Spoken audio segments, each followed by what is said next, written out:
Going to be a little challenging to see on the camera. Get that to focus there. You can see this cam sprocket is literally just grenading itself. Now let's talk about the issues.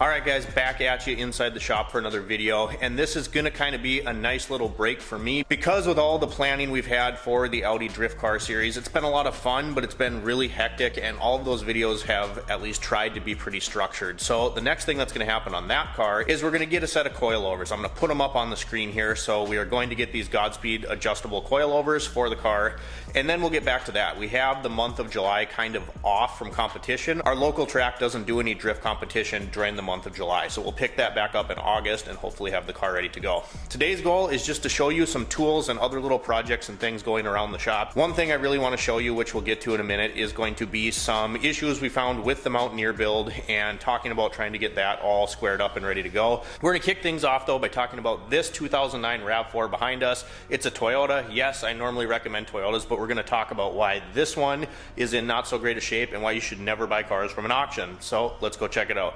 So we'll get a little light in here first of all. There we go. Then I got a secondary light over here to show you the key issue that we found. Boom. So this RAV4 came in and the complaint from the customer was that it would just shut off. It would just completely quit running. So when I got it, battery was stone dead. We charged up the battery. I did get this thing to start and run. No codes in it right away, but this little 4-cylinder right here sounded like a coffee can full of nuts and bolts. It was just hellacious amount of noise coming out of this thing. Then, just like I expected, we had camshaft correlation codes, we had timing codes, all of that stuff. Again, sounded like a bucket of bolts. And if we come over here, going to be a little challenging to see on the camera. Get that to focus there. You can see this cam sprocket is literally just grenading itself. I found metal shavings all over inside here. So you do not want to buy a car from the auction, even if it's a Toyota. And I'm not talking about, you know, you go to Copart, stuff like that, and you buy like a wrecked Shelby and you want to fix it up yourself. That's okay, have at it. But these kind of cars, what happens is, I was at the dealership for many years, right? What happens with this type of situation, 90% of the time, is the dealer gets something like this traded in and they find out that there's an issue like this that's going to be very expensive to fix.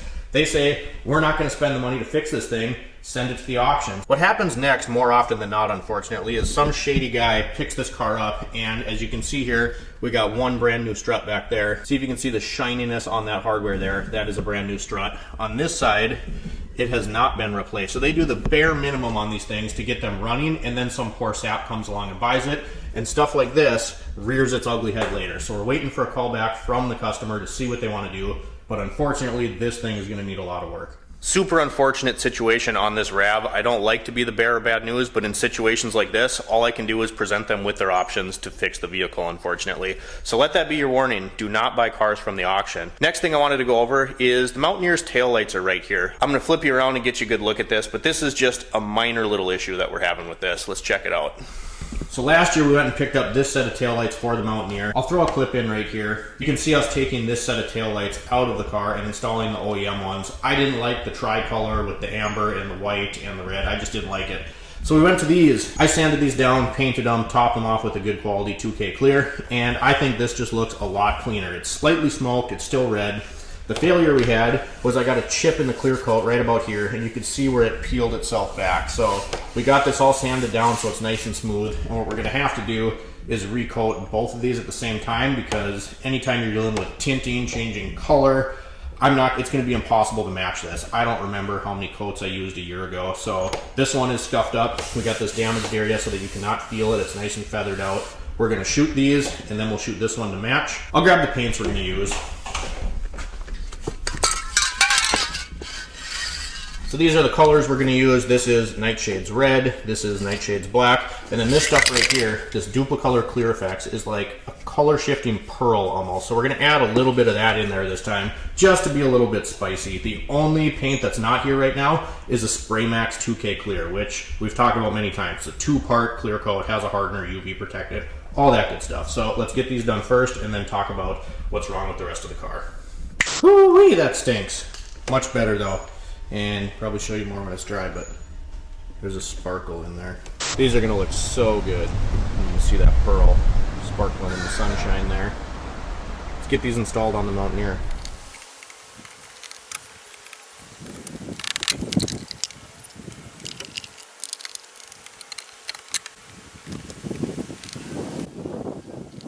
I don't know if you guys can even see the sparkle. I'll try to get you a little look at her there in the sun. Just looks so much better than the stock lights. I just don't like the tri-color. That looks clean. Yep, absolutely zero debate to be had there. That looks so much cleaner. Love it. Now let's talk about the issues. Now you can see this thing, and we've been over this when we did the fluid film, everything else. This thing's in really good shape from Utah once again. But if we look like up here, this thing is, the top of it, obviously being from the desert, is absolutely cooked. The hood is cooked, and we've been doing little things. Obviously you saw the grill. We did all this ourselves. We restored the headlights, tail lights, have all the suspension, everything, which we're going to talk about in a minute. The roof is equally as cooked. We have the Beaver roof basket, which has been pretty good. We redid these rails last year, and this again has the 2K clear on it. Turned out really well. I'm religious about washing this thing because being up here in Minnesota, North Dakota, this thing isn't rusty. I want to keep it this way. 5.0 V8, I love it. I'm missing this trim piece here, which we're going to get to, but so I washed this the other day and we have some tar and stuff. This wasn't here a month ago. So you can see where a rock chip got kicked up from right here and started this, and you can see that it has rust infiltrating under the paint, and then there's one more spot right there. Well, this is kind of smack dab in the middle of the door, so we're gonna have to address this. I want to keep this thing not rusty, right? So what I think we're gonna do, and I got these color samples here, these are from Monster Liner. I just brought these out to show there's lots of different colors you can get in their sample kit. I think I'm gonna use this color here, this kind of bluish gray. I want to do that up to this door line. I'm going to take these off. You can see it just has like a 3M sticky tape on here. So I'm going to take these off. We'll eraser wheel that off of there, and then I'm going to use this paint line as a guide for this. I think we're going to door jam it, do stuff like that. Isn't something I really want to do right now. I wasn't planning on doing it, but I need to address these two spots before they get worse because they're going to drive me nuts. So that is kind of where we are at with the Mountaineer, unfortunately. It's currently the week of the 4th of July, and I think, you know, I've had the suspension parts for months, you guys. I've had it for months on this car. You guys remember back in December when the shop got robbed and they stole the wheel and tire setup. We replaced them. They're over there in that back corner, and it just kind of killed me wanting to work on the car for a little bit. The other problem is we have Bilstein shocks for all 4 corners. We have the Add-A-Leaf kit for the back. We have lift shackles. We have wheel bearings. We have control arms, ball joints, power stop brakes. It's going to be like a full day, if not a little bit more, to get this thing dialed in, get all these parts in. This is our shop where the business is run. We have exactly one lift, and I kind of have to plan for these things because I can't exactly have my car stuck on the lift when I have customer cars to take care of. So that's part of it, but I need to get all that suspension stuff done so we can address this rust and the body issues. You can see the hood behind me. We're gonna get you a close-up of this. This is a color I mixed up. I don't know, the few pictures I took of it did not really show the color very well on the camera, but this is, it's Rust-Oleum enamel paint. You guys remember back in the day when forums were a thing and not dead, and you didn't have all these stupid Facebook groups out there, and there was an era, I want to say it was like early 2000s, I was like a middle school kid looking, you know, dreaming of having my first car, and then I'm like, I want to do all this stuff, but I'm 13 years old, I don't have any money. There were guys out there using Rust-Oleum enamel, thinning it with mineral spirits, and rolling it on. So I was doing a little more research. I'm like, you know, you're gonna get thicker coverage than you would with a spray paint. It's something I can try for the channel. I've always kind of wanted to try it.